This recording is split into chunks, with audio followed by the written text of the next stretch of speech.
for Ibn Arabi, the Iron Man suit becomes a mirror wherein Tony Stark is able to reflect upon his own shortcomings and strengths.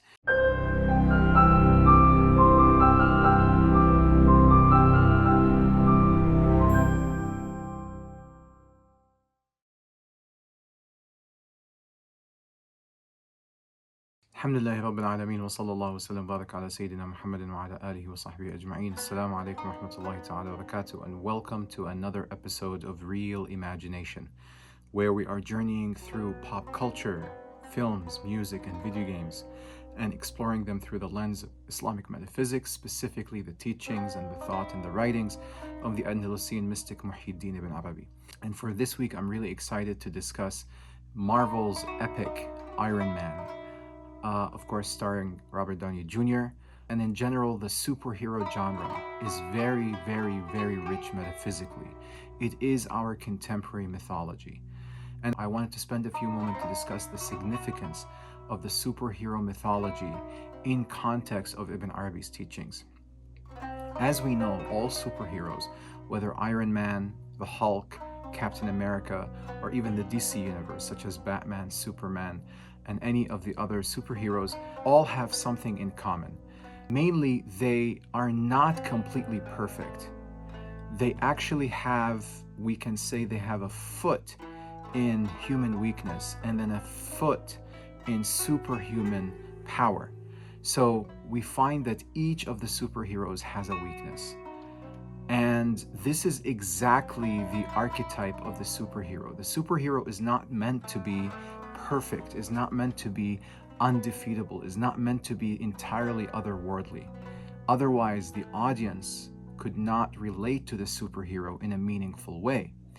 And it's worthwhile noting that in the Quran, we have a similar analogy that God gives regarding the Prophet Muhammad ﷺ, and in turn all of the prophets. So Quraysh, the tribe of the Prophet ﷺ, complains in the Quran. They say, why didn't God send us an angel as a prophet? And God's response is, if there had been angels walking upon the earth, we would have sent them an angel as a prophet.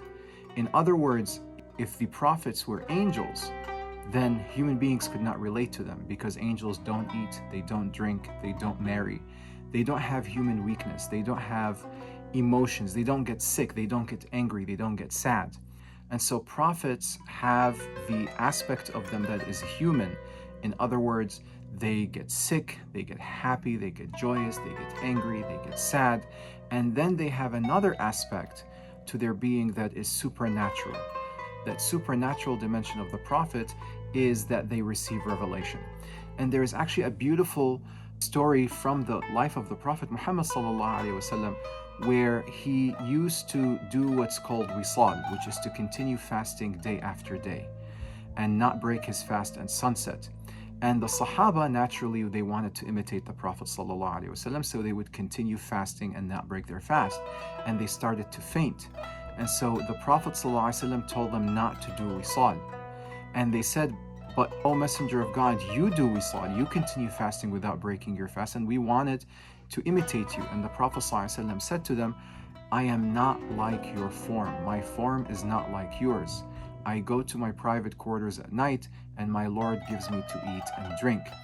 And so here we have that even though the Quran at the end of chapter 18, Surah Al-Kahf, Allah subhanahu wa ta'ala instructs the Prophet ﷺ to tell his people, say, I am a human being of flesh and blood like yourselves, but accept that I receive revelation. This story in the life of the Prophet ﷺ offers even a more specified interpretation that even in his human form, he was not the same like everybody else. And so when we come to the story of the superhero, we find something similar. The superhero also, they exhibit this kind of weakness. Each of them has a human weakness, either anger or love or sadness or joy. Some of them do not know their fathers, some of them lose friends, some of them lose loved ones. But on the other hand, they have this arc of the supernatural. They either have supernatural strength or they have an outfit that grants them supernatural power. In the case of Iron Man, a supernatural suit. And that is the way in which an audience can actually relate to the superhero. Already at the time of Greek mythology, we know that the ancient Greeks, the reason why they went to Mount Olympus, to the Parthenon, in order to look at and to remember the stories of the so-called gods, although they were not really gods in the traditional sense as we think about it today. Rather, they looked at these supernatural beings as a means of negotiating their own life's burdens. And if they're able to relate to the weaknesses of a Hercules or a Zeus or an Athena, then they're able to, it gives them hope as they read the story of those supernatural beings. It gives them hope in their own lives. And this is, of course, what Joseph Campbell talks about in The Power of Myth, that the hero's journey is one that begins in at home, and then there is separation, and they have to face their shortcomings, and they face their weaknesses, and they face their antagonists, their villains, and then they come back transformed.